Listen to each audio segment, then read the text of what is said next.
राष्ट्रवाद की परिभाषा। राष्ट्रवाद एक ऐसी विचारधारा और भावना है जो किसी समुदाय या समूह को एक राष्ट्र के रूप में एकजुट करती है। ये आम भाषा, संस्कृति, इतिहास, परंपराओं और भौगोलिक सीमाओं के प्रति सामूहिक चेतना और वफादारी पर आधारित है। राष्ट्रवाद में निम्नलिखित तत्व शामिल होते हैं। 1. सामूहिक पहचान, समानता और एकता की भावना। 2. आत्मनिर्णय का अधिकार, यह विचार कि हर राष्ट्र को अपनी सरकार चुनने का अधिकार है। 3. राष्ट्रीय हितों की सर्वोच्चता, अपने राष्ट्र के हित को सर्वोच्च प्राथमिकता देना। प्रसिद्ध समाजशास्त्री अर्नेस्ट गेलनर ने राष्ट्रवाद को औद्योगिक समाज के साथ विकसित होने वाली विचारधारा कहा है, जबकि एंडरसन ने इसे कल्पित समुदाय इमेजिन्ड कम्युनिटी कहा, जो सांस्कृतिक और ऐतिहासिक साझा अनुभवों पर आधारित होता है। राष्ट्र राज्य के निर्माण में राष्ट्रवाद की भूमिका। राष्ट्रवाद ने राष्ट्र राज्य के निर्माण और उसकी स्थापना में महत्वपूर्ण भूमिका निभाई। ये प्रक्रिया विशेष रूप से 8वीं और 19वीं शताब्दी में स्पष्ट रूप से देखी गई, जब यूरोप और अन्य स्थानों पर आधुनिक राष्ट्र राज्यों का उदय हुआ। 1. सामाजिक और सांस्कृतिक एकता स्थापित करना। राष्ट्रवाद ने लोगों को साझा भाषा, संस्कृति और इतिहास के आधार पर एकजुट किया। राष्ट्रीयता ने सामंती और क्षेत्रीय पहचानों को कमजोर कर दिया और राष्ट्रीय पहचान को प्राथमिकता दी। उदाहरण, जर्मनी और इटली में भाषा और सांस्कृतिक एकता ने राष्ट्र राज्य के निर्माण को प्रोत्साहन दिया। 2. राजनीतिक स्वतंत्रता का आंदोलन। उपनिवेशवाद के खिलाफ स्वतंत्रता आंदोलनों में राष्ट्रवाद ने केंद्रीय भूमिका निभाई।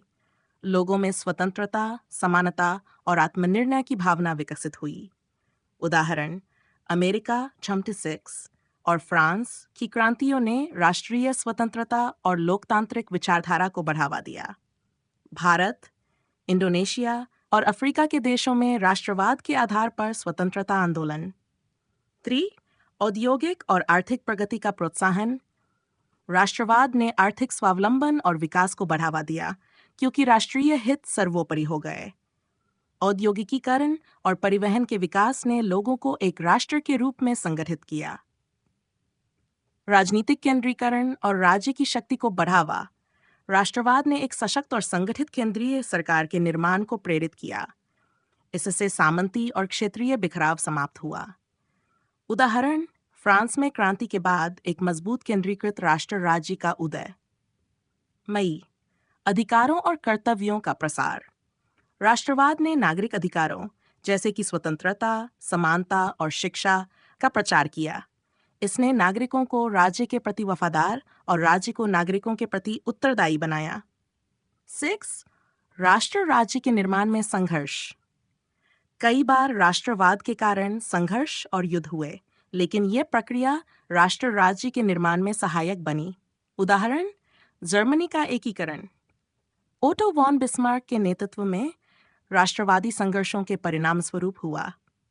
इटली का एकीकरण ग्यूसेप माज़िनी और ग्यूसेप गारिबाल्डी जैसे राष्ट्रवादियों की कोशिशों से संभव हुआ। सैड, राष्ट्रीय पहचान का विकास। राष्ट्रवाद ने एक साझा राष्ट्रीय प्रतीक जैसे ध्वज, राष्ट्रीय गान और अन्य सांस्कृतिक प्रतीकों के माध्यम से लोगों को एकजुट किया। यह प्रक्रिया राष्ट्रीय गर्व और एकता को बढ़ावा देती है। निष्कर्ष, राष्ट्रवाद ने न केवल राष्ट्र राज्यों के निर्माण में मदद की, बल्कि इसे स्थिर और संगठित करने में भी महत्वपूर्ण भूमिका निभाई। ये विचारधारा सामंती और उपनिवेशवादी व्यवस्था के अंत का कारण बनी। हालांकि इसके अतिवादी रूपों ने संघर्ष, युद्ध और नस्लीय भेदभाव को भी जन्म दिया, लेकिन समग्र रूप से यह आधुनिक राष्ट्र राज्य के निर्माण की आधारशिला रही है।